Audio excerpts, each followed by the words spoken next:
slide release is ambidextrous on both sides. The safety is ambidextrous on both sides. The Nintendo Zapper Ruger LCP, my Wolverine LCP2. This is a variant of the gun that John Wick used in John Wick 1. He used a P30L, so it's a little bit longer. But you can see the 38 Special along the top, and it looks like it did almost as much damage as the 38 Special, even though the bullet's only about half the size. Shoot her! Yes! For science.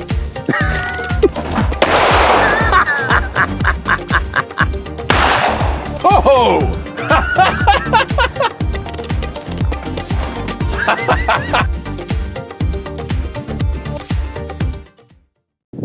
Okay, so since I started building my tiny home, for those that follow this channel, I started building a tiny home at the end of 2018.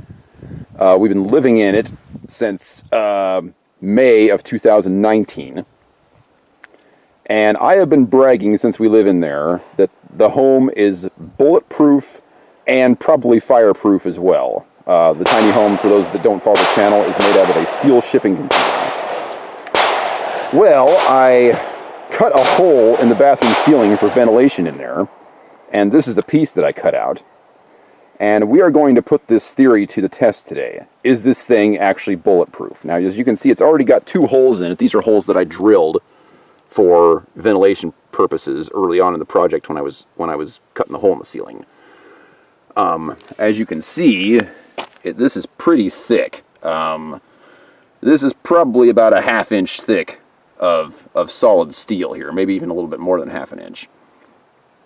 And this little piece here, this thing weighs probably 15 to 20 pounds. It is heavy. And I'm going to take some shots at it here with my 9mm. That's about all we have to shoot with today is 9mm and 38 Special, so roughly the same. But I'm going to take some shots with it downrange, and we are going to see if this thing is actually bulletproof.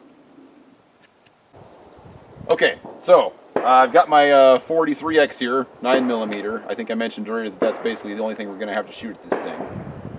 We're not quite sure what's going to happen as far as ricochets and things like that go, so we're about, I don't know, what, about 20 yards away? 20-ish yards. Further. But it's a pretty big chunk of metal, so I shouldn't have too much trouble hitting it from here. So I'm going to take a couple shots, we'll see what happens, and we'll go up and look at the target and see what we got. Yeah, I'm just going to get behind you.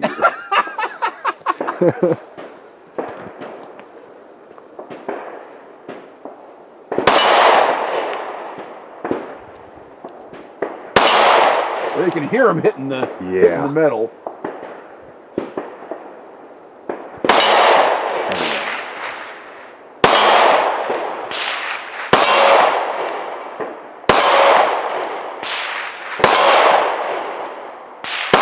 Boy, I'm just plugging this thing. All right, well, I hit it with every single shot. So, yeah, let's go up there and see what kind of damage it did.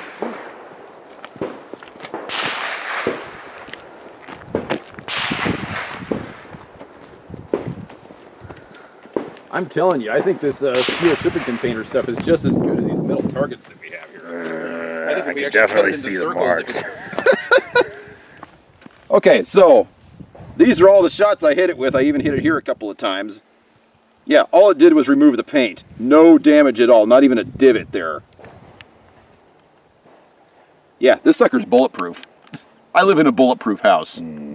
How awesome is that? Let me grab one of my little targets here. So this is the AR-500 target that I normally shoot when I'm at the range here. You can see how thick this one is. We bring it over here to the piece from the shipping container, and you look at it from this angle, the thickness is almost exactly the same. Now, obviously, this isn't military-grade AR-500 stuff, but if you look at the damage that the bullets do to this thing, and then you look at this, it's pretty much the exact same effect. Makes me think that I should just start cutting holes and, no comment. Making little targets out of it. No comment. But yeah, My house is bulletproof, ladies and gentlemen.